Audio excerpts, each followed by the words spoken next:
नमस्कार and welcome you to world affairs. मैं हूं प्रशांत धवन। अब भारत और कनाडा के बीच में जो इश्यूज हैं ये अब सिर्फ निज्जर की किलिंग तक सीमित नहीं रहे।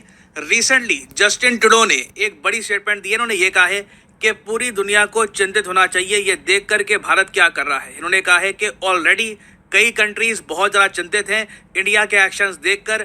अब पूरी दुनिया को भी इस इशू को रेज करना चाहिए। नाउ अगेन ये निज्जर की किलिंग के बारे में बात नहीं कर रहे, अब ये बात कर रहे हैं कि किस तरीके से इंडिया ने कनेडियन डिप्लोमेट्स को बाहर भेज दिया था इंडिया से, और ये कहा था कि जो कनेडियन हाई कमीशन है, जो कनेडियन डिप्लोमेट्स हैं इंडिया में, इनको अपने नंबर कम करने होंगे। तो इस बात को लेकर ना जस्टिन ट्रूडो बहुत ज़्यादा गुस्सा है। और इंटरेस्टिंगली यूके, यूएस और कुछ और कंट्रीज हैं, ये आज के समय कनाडा को सपोर्ट कर रही हैं। ये कह रही हैं कि जिस तरीके से कनेडियन डिप्लोमेट्स को निकाला गया है भारत से, ये ठीक नहीं है।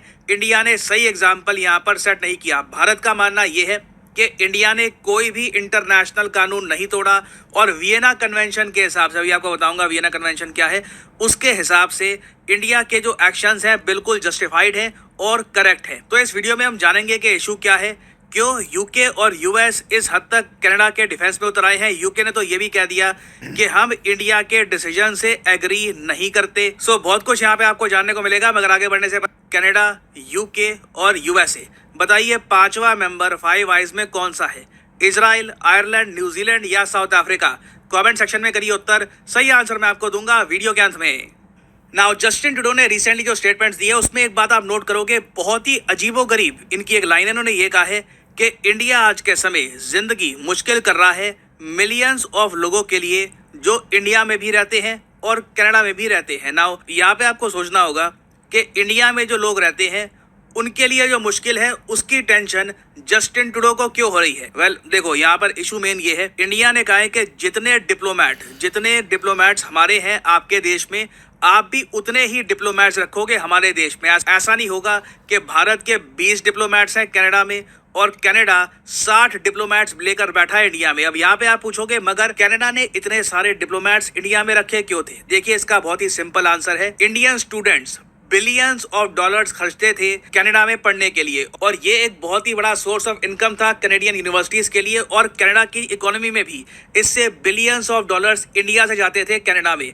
मैं आपको एक बहुत ही इंटरेस्टिंग फैक्ट बताता हूँ। एक रीसेंट स्टडी के हिसाब से अगले साल 2024 में जो आई गया, 2024 में ना इंडियन स्टूडेंट्स भारत से बाहर पढ़ने के लिए 80 बिलियन डॉलर्स खर्चने वाले हैं। जी हाँ, भारत से बाहर पढ़ना बहुत ही एक्सपेंसिव होता है। आप इमेजिन करिए 80 बिलियन यूएस डॉलर्स, जो हमारे रेमिटेंसेस है ना, मतलब कि भारत से बाहर जो वर्कर जाते हैं काम करने के लिए, वो जितना पैसा भेजते हैं इंडिया में, उस अमाउंट को आप अगर देखो तो 100 से लेकर 110, 120 बिलियन डॉलर्स के आसपास आपको मिलेगा। अब सोच कर देखो, जितना पैसा इंडिया में वो ला रहे हैं, जितने डॉलर्स इंडिया में वो ला रहे हैं, 80 बिलियन डॉलर्स जो है इंडियन स्टूडेंट्स बाहर खर्चेंगे। तो अगेन ये एक बड़ी इंडस्ट्री बन चुकी है इंडियन स्टूडेंट्स को अट्रैक्ट करना, और कनाडा ये जानता है कि सिंस इनके जो डिप्लोमेट्स हैं इंडिया में, इनका नंबर अब बहुत ज़्यादा कम हो जाएगा, कनाडा टाइम पर अब स्टूडेंट वीज़ाज इशू नहीं कर पाएगा। एक इशू अब ये भी आ गया है कि कनाडा के जो काउंसलेट्स थे मुंबई में, चंडीगढ़ में और जगह,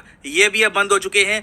कल को अगर किसी इंडियन को कनेडियन वीज़ा चाहिए तो उसे सीधा पहले दिल्ली आना होगा और उसके बाद पूरा प्रोसेस आगे बढ़ेगा। तो जस्टिन ट्रूडो को देखो, मेन जो गम है वो यही है कि जो 80 बिलियन डॉलर्स इंडियन स्टूडेंट्स 2024 में खर्चने वाले थे ना, अब इसका कम हिस्सा जाएगा कनाडा को। नहीं तो इससे पहले इसका एक बड़ा चंक, बताया जाता है 10 से लेकर 20 बिलियन डॉलर्स के आसपास का जो चंक है ये जाता था कनाडा में, बट अब कनाडा को ये पैसा नहीं मिलेगा। तो देसी भाषा में अगर हम कहें तो ये जो एक्शन रिसेंटली लिया गया है ना, इससे कनाडा की जो कमाई है उसको इम्पैक्ट होता है, और इसलिए हम देख रहे हैं कि यूएस और यूके ये दोनों खड़े हो गए हैं कनाडा के पीछे। क्योंकि ये मैं आपको पहले बता चुका हूँ ये प्रीवियस वीडियो में, जो एंग्लो सैक्सन बेस्ड कंट्रीज हैं, कनाडा, यूके, यूएस, चाहे एक बार को आप कह लीजिए, इन कंट्रीज में आज के समय और रेसेस के लोग भी रहते हैं, मगर जो मेजॉरिटी पॉपुलेशन है यहाँ पर ये एंग्लो सैक्सन रेस की है।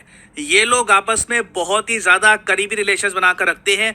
एक को तकलीफ होती है तो बाकी एंग्लो सैक्सन कंट्रीज भी उस कंट्री के डिफेंस में आते हैं। तो सिंस कनाडा के लिटरली मैं कहूँगा पेट पे लात पड़ रही है, तो बाकी कंट्रीज भी कह रही हैं कि ये देखिए गलत है, जो डिप्लोमेट्स को निकाला गया ये ठीक नहीं है। जबकि एक इंटरेस्टिंग बात आपको बताऊं, कनाडा में आज के समय जो ऑपोजिशन के लीडर हैं, देखो जो पीएम है कनाडा में वो तो है जस्टिन ट्रूडो, मगर कनाडा में जो ऑपोजिशन पार्टी है, आप कह लीजिए जो राइट विंग पार्टी है, उनके मेन लीडर हैं पियर, इन्होंने एक बात कही है, इन्होंने कहा है कि जस्टिन ट्रूडो ने अकेले इंडिया के साथ रिलेशंस खराब किए हैं। मैं जब कनेडियन पीएम बनूंगा तब इंडिया के साथ मैं रिलेशंस रिस्टोर करके दिखाऊंगा। तो अगेन देखो, कनाडा के ही बहुत सारे पॉलिटिशियंस ये मान रहे हैं कि जो कुछ भी हो रहा है ना, ये चेंज किया जा सकता है। इंडिया के साथ बेहतर रिलेशंस ये मेंटेन कर सकते हैं अगर जस्टिन ट्रूडो की जो पॉलिसी है ये फॉलो ना की जाए। तो अगेन यूके और यूएसए ने कुछ कहा है, इसको लेकर ज़्यादा चिंतित होने की बात है नहीं। ये इन स्टेटमेंट्स के अलावा यूके और यूएस और कुछ कनेडियन गवर्नमेंट के सपोर्ट में नहीं करने वाले। नाउ फिर हम आते हैं कि क्या भारत ने कोई इंटरनेशनल लॉ तोड़ा है, क्या ये कोई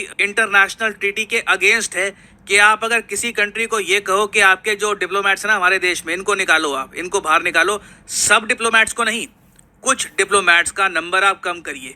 क्या ये वियना कन्वेंशन के अगेंस्ट है? देखिए, वियना कैपिटल है ऑस्ट्रिया देश की, ये एक यूरोपियाई देश है और यहाँ पर ना 1964 में एक ट्रीटी सामने आई थी जिसका नाम था द वियना कन्वेंशन। इस इंटरनेशनल ट्रीटी में ये बात लिखी है कि डिप्लोमेट्स को क्या इम्यूनिटी दी जाएगी, डिप्लोमेट्स को क्या पावर होगी। क्योंकि ये बात तो आपको पता होगी कि अगर इंडिया का कोई डिप्लोमेट जाता है यूएसए में या जापान में तो वहां पर जो कानून है वो डायरेक्टली उस पर लागू नहीं होंगे, उनको डिप्लोमेटिक इम्यूनिटी मिलती है। तो ये सब बातें, उसके अलावा डिप्लोमेट्स का कंडक्ट कैसे होगा, किस तरीके से कंट्रीज एक दूसरे के डिप्लोमेट्स को ट्रीट करेंगी, ये सारी बातें आपको Vienna convention on diplomatic relations में मिल जाएगी। तो कनाडा कह रहा है कि इसका वायलेशन किया है इंडिया ने। तो इंडिया ने इसकी जवाब में सिंपली एक बात बोली है कि देखो, इस कन्वेंशन का एक आर्टिकल है, आर्टिकल 11.1, इसमें साफ साफ लिखा है कि अगर दोनों कंट्रीज के बीच में कोई स्पेसिफिक एग्रीमेंट नहीं है कि कितने डिप्लोमेट रहेंगे आपके यहाँ, कितने डिप्लोमेट रहेंगे हमारे यहाँ,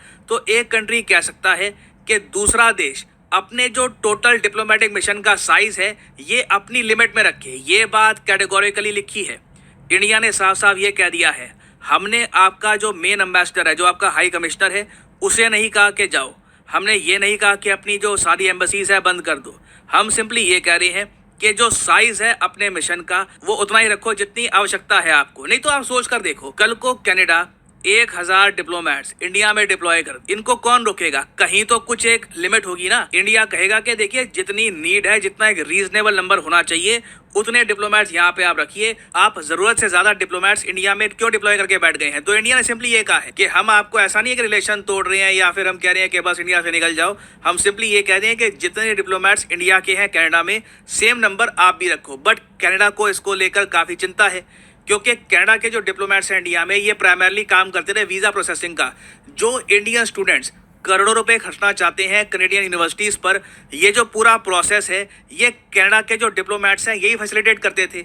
अब डिप्लोमेट कम हो गए हैं तो भारत से जो ये बिलियंस ऑफ डॉलर्स हैं ये कनाडा में कम जाएंगे तो बहुत ज़्यादा स्लो पेस पे जाएंगे। तो इसलिए जस्टिन ट्रूडो काफ़ी ज़्यादा गुस्सा हैं और आई थिंक आने वाले इलेक्शन में ना, जो कनाडा में बहुत सारे इंडस्ट्रियलिस्ट हैं, जो बहुत सारे यूनिवर्सिटीज़ के डोनर्स हैं वहाँ पर, वो भी जस्टिन ट्रूडो के अगेंस्ट खड़े हो जाएंगे। वो कहेंगे कि इस आदमी की पॉलिसी की वजह से बहुत सारे इंडियन स्टूडेंट्स जो हमारे यहाँ आते थे पढ़ने के लिए अब नहीं आ पा रहे। इन्हें क्या आवश्यकता थी इंडिया के साथ रिलेशंस इस हद तक खराब करने की? तो देखिए, ये बस अभी कुछ टाइम की बात है और ये इशू काफ़ी हद तक जस्टिन ट्रूडो तक ही सीमित है। मोस्ट प्रॉब्ली कनाडा में जब एक ऑपोजिशन पार्टी पावर संभालेगी, इंडिया कनाडा के रिलेशंस वापस स्ट्रांग हो जाएंगे। बट हाँ, बीच में वीज़ा प्रोसेसिंग में एक्स्ट्रा टाइम लग सकता है ना।